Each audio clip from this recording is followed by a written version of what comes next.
Kamusta? Ako si Jean mula sa corporate office at ngayon tayo ay magkakaroon ng pagsasanay tungkol sa ating dental HMO. Ngayon, ang ating mga membro ay maaari nang sumali at gumamit ng dental insurance, ang pinakamahusay na dental insurance na magagamit sa Estados Unidos.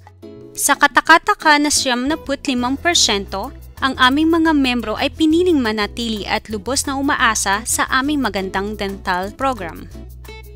Tandaan, sa pamamagitan ng ating Association Group Power, kaya namin magbigay ng special group pricing na hindi basta-basta makukuha ni numan. Walang gastos sa eksaminasyon, walang gastos sa x-ray, at $5 lamang para sa paglilinis ng ngipin kada 6 na buwan. Ikaw ay talagang mamamangha kung ikukumpara mo ang presyo ng dental HMO sa ibang programang dental. May mga ilang tiyak na tagubilin para sa pagbebenta o sa paggamit ng serbisyong ito.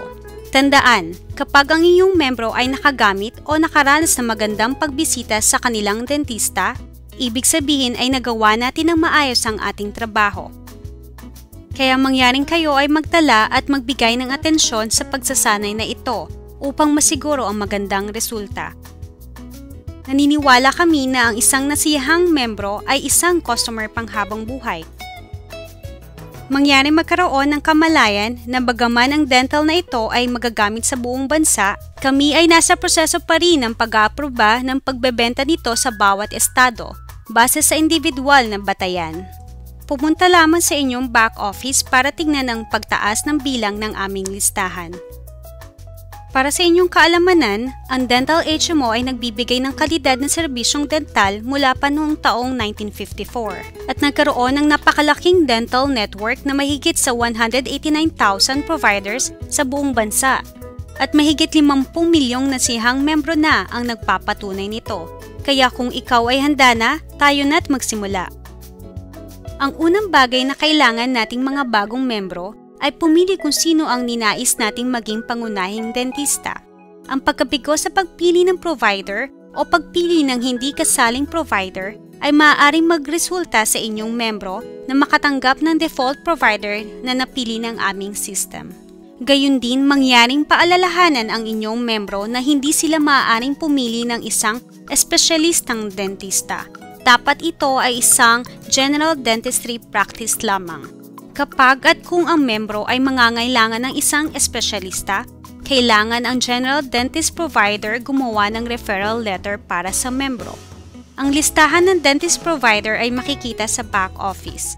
Ang listahang ito ay updated buwan-buwan, kaya't ito ay suriin palagi. Makikita rin ito sa PDF version. Ngayon, tayo naman ay tumungo sa proseso ng pag-a-apply.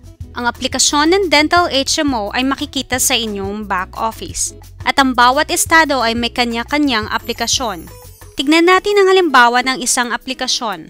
Ang aplikasyon na ito ay para sa mga membro na tiga California. Ang unang hakbang ay ilagay ang pangalan ng sponsor at IMEI number sa kaliwang itaas na seksyon. Pangalawang hakbang ay ilagay ang office ID number, pangalan, numero ng telepono sa kanang itaas na seksyon.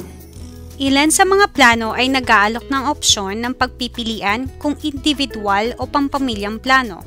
Mangyaring siguraduhin na piliin ng tama. Ang susunod na seksyon ay ang personal na impormasyon ng pangunahing membro. Mangyaring ilagay ang mga kailangang impormasyon ng tama. Ngayon, tayo naman ay tumungo sa seksyon ng pamilya. Kung mayroong mga dependent sa account, isulat lamang ang pangalan at relasyon sa pangunahing membro. Ito ay walang paghihigpit sa edad ng pangunahing membro at sa asawa. Subalit, sinumang dependents ay dapat hindi lalagpas sa edad ng 26. Kapag ang dependent ay umabot na sa edad ng 26, kinakailangan na nilang bumili ng individual na plano para sa kanilang sarili. Ang susunod na hakbang ay ang pagbibigay ng tamang billing information. Mangyaring siguraduhin na pumili ng paraan ng pagbabayad. Iminumungkahi namin na i-check ng 2 beses kung tama ang mga impormasyon. Ang isang pagkakamali sa i-billing information ng inyong membro ay maaaring maging sanhi ng pag-aantala sa pag-activate ng account ng inyong membro. At maaari din ito maging dahilan na malagpasan nila ang enrollment window. Babalikan natin iyan mamaya. Ngayon, upang makumpleto na ang aplikasyon, Ang membro ay dapat pumirma at petsahan ang una at pangalawang pahina. Ngayon, natutunan na natin magpunan ng aplikasyon ng tama. Tayo naman ay tumungo sa simpleng paraan ng pagpapasa. May dalawang madaling paraan upang isumite ang aplikasyon ng inyong membro. Hinihikayat namin na subukan mo ang una. Ikaw ay mayroong sariling may website o back office na pwede mong magamit para sa inyong pagbebenta at sa pagtatala ng bagong membro. Ito ay napakahalaga na dapat tandaan. Ang pinakamabilis na paraan upang maging aktibo ang plano ng membro ay ang pagtatala gamit ng inyong sariling dental promotional website. Pagkatapos ng maayos na pagsusumite ng aplikasyon, ang website ay magbibigay ng isang confirmation number. Inirerekomenda namin na laging ihanda ang aplikasyon kasama ang confirmation number kung kinakailangan. Kung nahihirapan ka sa online application, maaari mo din gamitin ang aming pangalawang paraan o makipag-ugnayan sa aming care center. Ang aming pangalawang paraan ng pagsusumite ng aplikasyon ay i-fax ang 2 pahina ng aplikasyon sa aming New Accounts Department. Ito ay karaniwang tumatagal ng 1 buong araw para ipasok sa aming system sa pamamagitan ng aming New Accounts Department. Mangyaring maghintay hanggang sa susunod na buong araw upang tignan ang confirmation number sa inyong back office. Tandaan, para sa mabilis na resulta, 7 araw kada linggo, 24 na oras kada araw, maaari mong isumite ang inyong aplikasyon online. Ang susunod na bagay ng ating pag-uusapan ay kung papaano kalkulahin ang epektibong petsa ng inyong bagong membro at kung kailan nila matatanggap ang kanilang member ID card. Dahil sa matagal nang kilala itong dental insurance, ito ay mahalaga para sa inyo upang maunawaan na meron silang sariling guidelines. Kaya dapat tayo sumunod nang sa ganon pwede na tayong tumungo sa proseso ng pagpapatala. Merong maliit na open enrollment na bukas sa pagtatala para sa inyong bagong membro kada buwan. Ito ay sa unang araw ng buwan hanggang ika-10 araw ng buwan.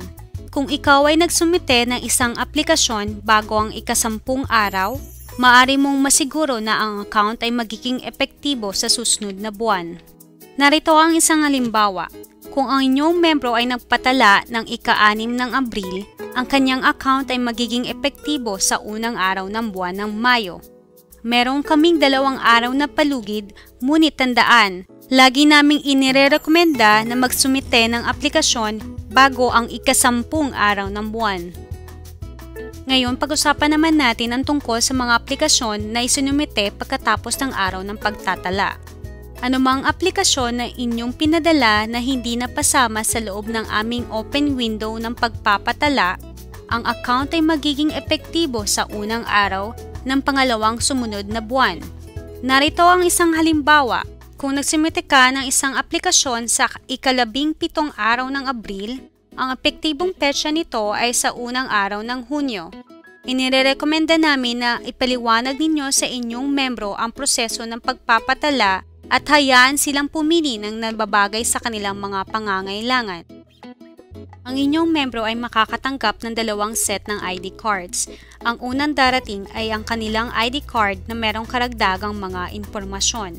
Ito ay darating sa lalong madaling panahon pagkatapos ng pagpapatala. Ang ikalawang set ng ID card ay magmumula direkta sa Dental HMO Company. Ito ay ipapadala nila sa inyong epektibong petsa. Salamat sa panonood ng aming training video tungkol sa Dental HMO. Kung kayo man ay may anumang katanungan, mangyaring huwag magatubiling makipag-ugnayan sa aming care center.